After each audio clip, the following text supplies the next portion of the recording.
I'm improving.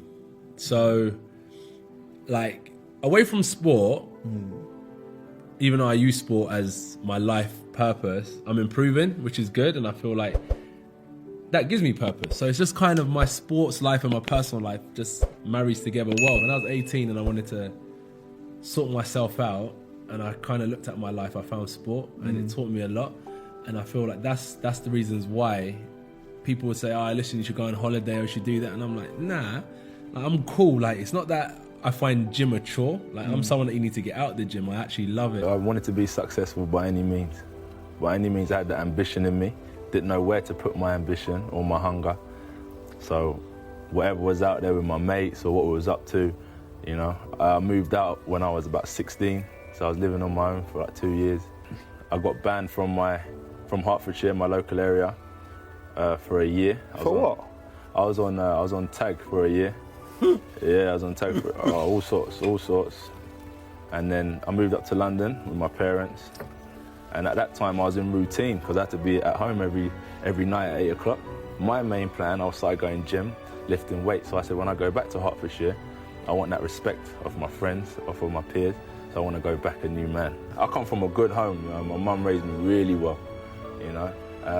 But stepping out of that, of my mum's place into my own world with endless amount of time, no routine, that's when I probably went off the tracks. Then I found boxing. And I'll never look back. This opportunity that boxing is giving me is priceless. As long as I'm competing and I'm winning, that's so important to me.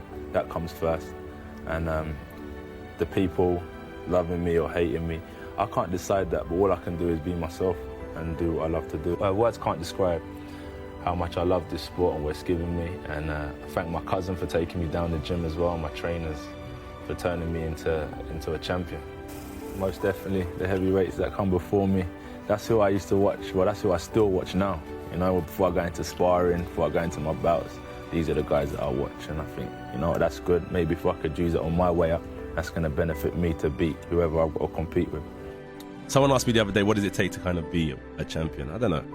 It's a good question. I said, I feel like DNA, because you are who you are. So with that, let's say muscles and stuff, that's just DNA. Who I am. I said environment, so I placed myself in the gutter, took myself to championships all around the world. As soon as you get your mind set for a fight, regardless if you've been inactive, you need about a round or two to brush that dust off, you know. If you're the best in the world and you truly believe it, come and see me. Let's get pen to paper. And you have a chance of fighting in front of 100,000 people, payday, all the belts, and you can prove to the world you are the best.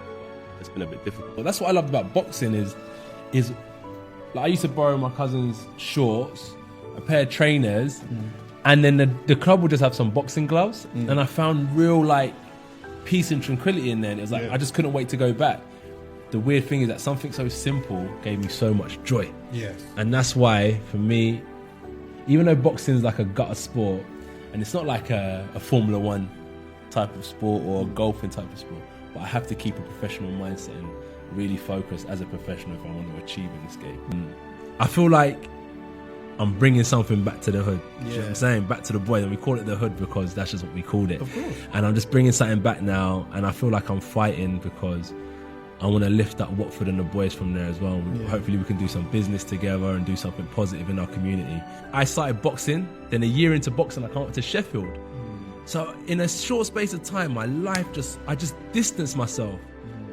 Not that I wanted to, but life just took me away from everything.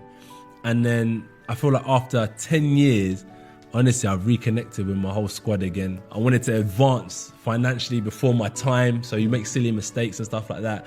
And then with that being said, I feel like I missed that 10-year period when I could have still been squaddy, but I was just focusing on boxing. So I was in a different fight for my life, which was in the ring. Even though I took my first loss in New York, it's brought a lot of reasoning back to my life. Hopefully this will be another resurrection for me, another defining moment in my career in front of some of my pals from back in the day as well. I missed that 10-year period when I could have still been squaddy, but I was just focusing on boxing. So I was in a different fight for my life, which was in the ring. And it's good because now all the squad's coming out to Saudi. Got a lot of my friends from Watford who I grew up with that are coming out to Saudi as well. I want to be able to help like my community a bit more. because I know how difficult it is. Like, all of the men them are 30 and that. And when I went back, like, one of our friends passed away years ago, so we went to the grave and stuff. And it's like, nah, man, we're still the same boys, we're still the same kids, and we still got the same passion, but you can't help everyone. That's the thing. And in the hood or in certain areas, it feels like everyone needs help, man. But at the same time, I feel like that's the next stage of my boxing career, I think.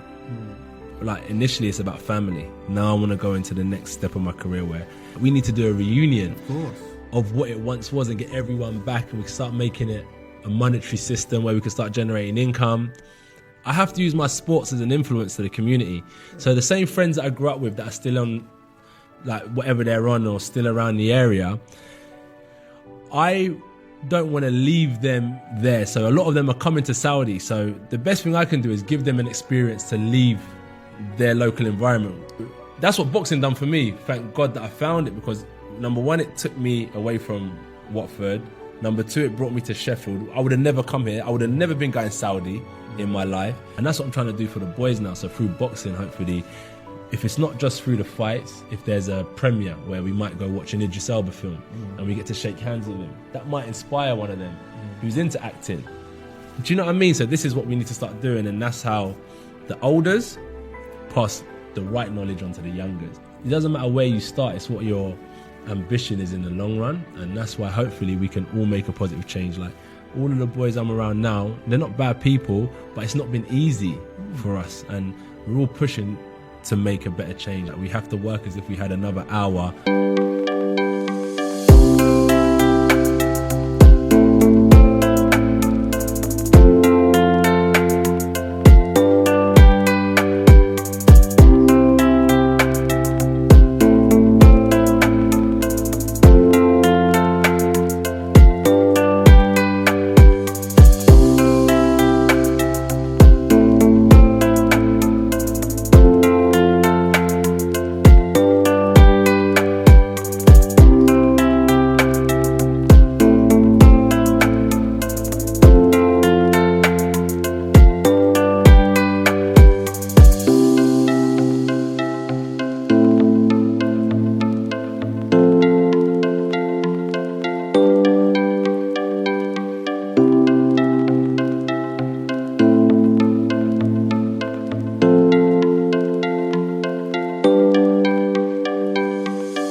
Because 24/7 ain't enough when you're trying to be in the rat race. You have to go that one step further, and that's why we're all pushing in the same direction. Even though boxing, we're trying to take it to the world, my feet are still so close to the ground. And even though I had took 10 years away from where I grew up, I honestly feel that it was only so I can give back. How can I achieve what I can't see? So you've heard about this guy, but you never see this guy. You have to be like on the front line with your soldiers. Do you know what I mean? So I can't just be sitting back saying, yeah, you can be like this guy, but I'm not to be seen.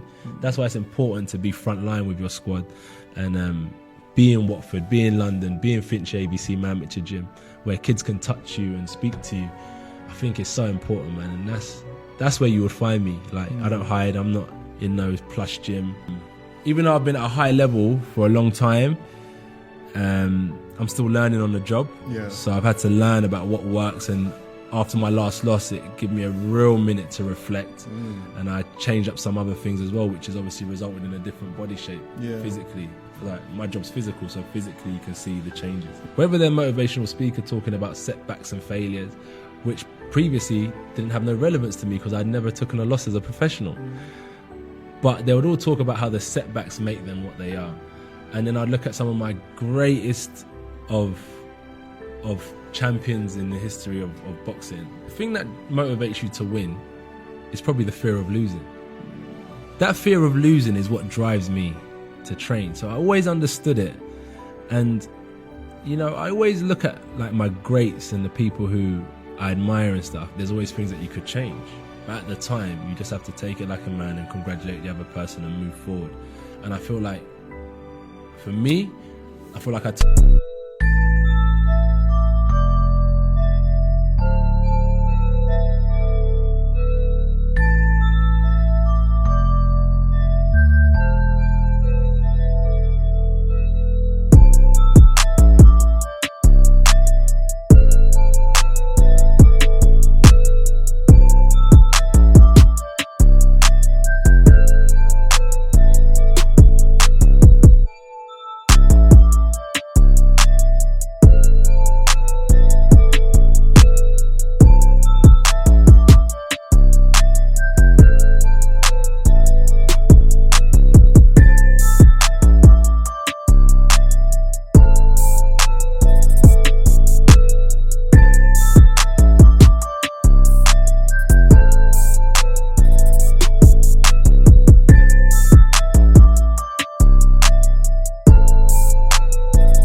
for the heavyweight division, it always felt like it was such a catastrophic, I can't even pronounce. Yeah, catastrophic. Yeah, situation if you took a loss as an athlete, and boom, it happened.